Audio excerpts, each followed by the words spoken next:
Hello everyone, সবাই কেমন আছো? আশা করছি সবাই খুব ভালো আছো। নতুন একটা ব্লগে তোমাদের অনেক অনেক স্বাগত। তো আমরা চলে এসেছি ট্রেনে করে শ্যামনগর।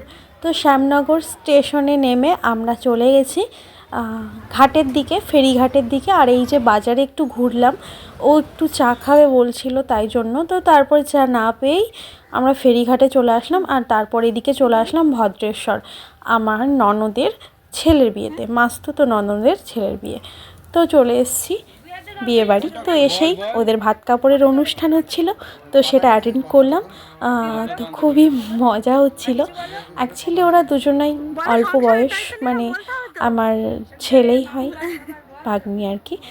ভাগ্নের বয়স 21 বছর আর মেয়েটার বয়স 18 বছর, খুবই ছোট। তারপর ওদের অনুষ্ঠান মিটে গেলে খাওয়া দাওয়া করে আমরা একটু বসে তারপর চলে এসেছি চন্দননগর স্ট্যান্ডে।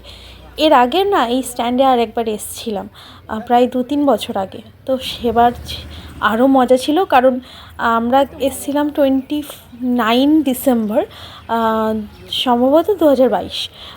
তো তখন একটা আমেজ ছিল, যেহেতু শীতকাল, তবে এবার আবার এই আমেজটা শুরু হতে চলেছে কয়েকদিনের মধ্যে থেকেই শুরু হবে, ডিসেম্বর মাস পড়ে গেলেই। তো সেই ডিসেম্বর মাসে এসেছিলাম, তো আগের বার খুব মজা হয়েছিল, খুব প্রচুর মানুষের চাপ। তো তারপরে এদিক ওদিক ঘুরলাম পুরোটা, তারপরে ওর কিছু ফটোস তুললাম, আমি কিছু রিলস বানালাম, তারপরে এদিকে সন্ধ্যা পর্যন্ত ঘুরলাম। টুকটাক ভিড় ছিল, কিন্তু এর আগে যখন এসেছি প্রচুর ভিড় ছিল, মানে বসার কোনো জায়গাই ছিল না। তো আমরা অনেক দিন পরেই দুজন একটা নিস্তব্ধতার জায়গা উপভোগ করলাম। দীঘা নিস্তব্ধতা না হলেও মানে সেই ফিলটাই করলাম, যে দুজন মিলে অনেকটা সময় কাটালাম এই গঙ্গা পাড়ে।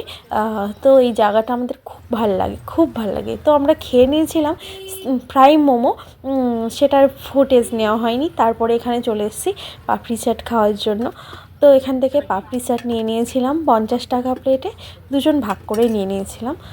তো বিয়েবাড়ির খাবার আর কখন খাবো বলো, আবার তো ফিরতে হবে। তো চলে এসেছি বাড়িতে, আর এসে রেডি হয়ে নিয়েছি, কারণ আমরা আবার রাতে ফিরবো। তো সেই জন্যই দেখো আমার এই লুকটা কেমন লাগছে তোমরা অবশ্যই কিন্তু জানিও।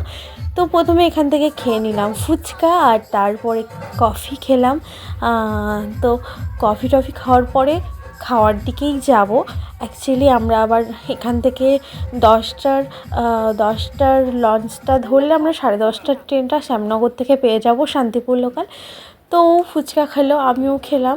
তো তারপর একটুখানি ঘোরাঘুরি তো করে খেয়ে দিয়ে আবার দেখো চুড়িদারটা পরেই চলে এসেছি বেরোনোর উদ্দেশ্যে। মানে আসলাম, একটু ঘুরলাম, আবার দুটো পার্টি করে চলে আসছে। আর এখন কিন্তু আমরা দুজন না, এখন যাচ্ছে আমার শাশুড়িমাও সাথে যাচ্ছে, আরও মাসিরা আছে, অনেকজন মিলে আমরা মানে ফিরছি।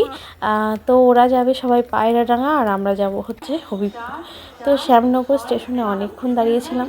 তো ওরা আগের ট্রেনটাই চলে গেল, কারণ ওদের একটু টোটোর দরকার ছিল ফেরার, মানে বাড়িতে ফেরার জন্য, তাই জন্য ওরা আগে চলেছিল, আমরা শান্তিপুরই ধরলাম একবারে।